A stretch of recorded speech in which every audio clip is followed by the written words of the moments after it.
Today, we'll discuss why being kind to yourself is not just a feel good practice, but a pivotal strategy for achieving success. Welcome to Success Reimagined. I am Dr. Amna Shabbir, your host on this journey to thrive at the intersection of ambition and wellness.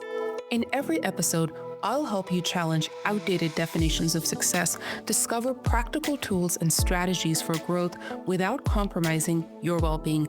I am so glad you've joined me. Let's reimagine what's possible together.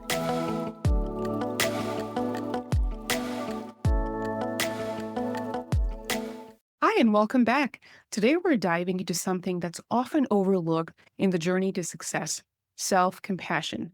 Can you look back and think of any mentor, teacher, somebody around you who actually reminded you and modeled to you that you should be kind to yourself and that you should stop criticizing yourself? If there was somebody, congratulations, you are in the minority of people who had that exposure. And if you are, like most of us, general high achievers, I don't think this was modeled to you that you should be kind to yourself, and that's actually going to make you successful.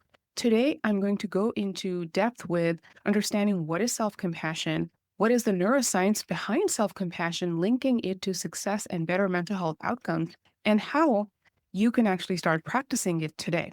And I know that if you're listening to this, you are likely your own harshest critic. I know because I am. That's the truth. In fact, self compassion is one of the most powerful strategies for growth, resilience, and achieving our goals, but nobody talks about it. Nobody promotes it. And when they do, they make it sound like it's a soft skill, it's a nice to have, but it's not a necessary thing for success. I say that this is a necessary element to add to your toolkit. So, what is self compassion? I like to go by the definition that Dr. Kristen Neff shares, who is one of the lead researchers in self compassion. In fact, her book titled Self Compassion is something I highly encourage you to read. She talks about self compassion having three components: the first, self kindness; the second, common humanity; and the third, mindfulness. So, what is self kindness? It sounds pretty understandable: treating yourself with care instead of criticism when things go wrong. The second component, common humanity, is recognizing that everyone makes mistakes. It's part of being human.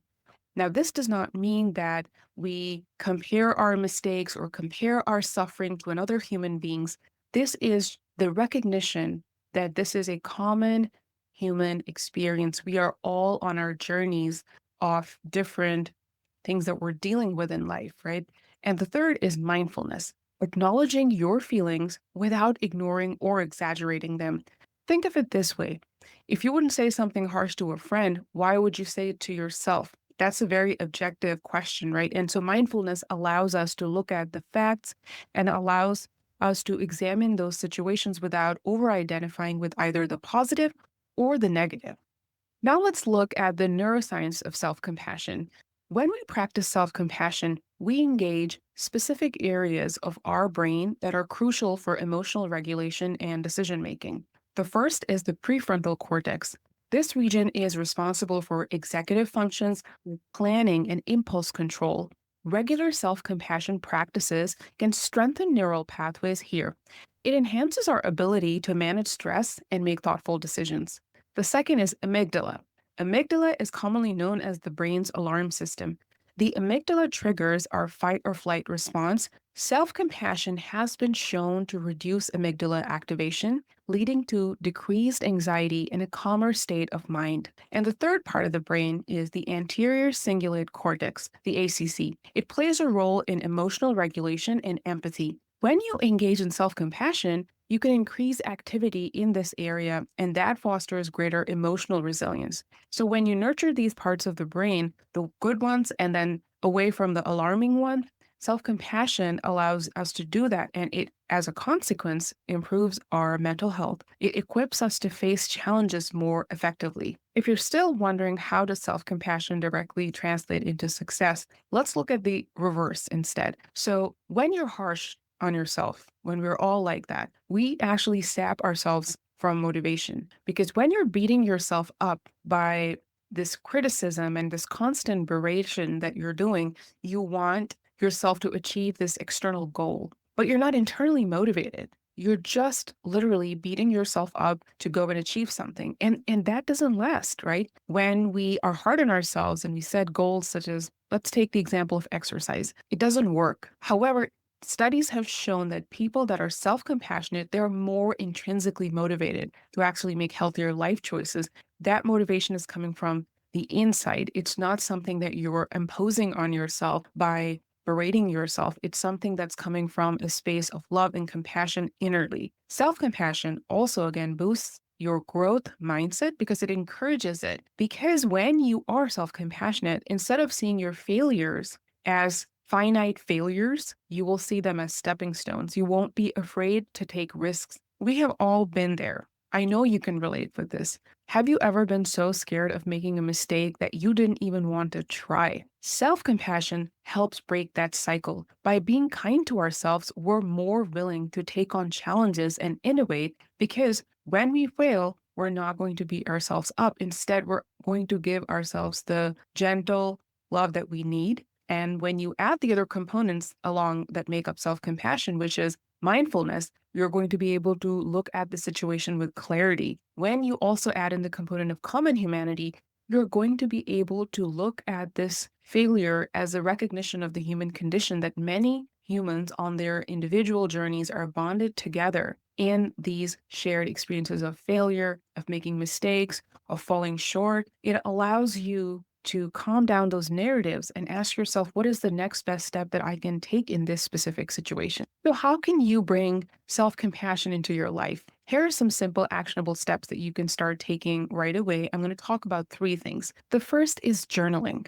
Self compassionate journaling. Write yourself a kind note after a tough day. Focus on what you've learned instead of what went wrong. And it's just that small shift where instead of hyper focusing on all your faults, on every shortcoming, you try to look at things in a more objective light. The second is mindfulness meditation, spending 5 minutes just noticing your thoughts without judgment. And this helps you become more aware of your inner critic. And the third is positive self-talk. And now when I say positive self-talk, for some people, it seems like such a stretch. If I am being so hard on myself right now, I cannot just go from beating myself up to suddenly loving myself. So sometimes you need to have a happy medium. And one of the most powerful exercises that, again, I read in the book Self-Compassion was something called the loving friend view. So imagine someone you really love. Now, they do something wrong. How would you talk to them?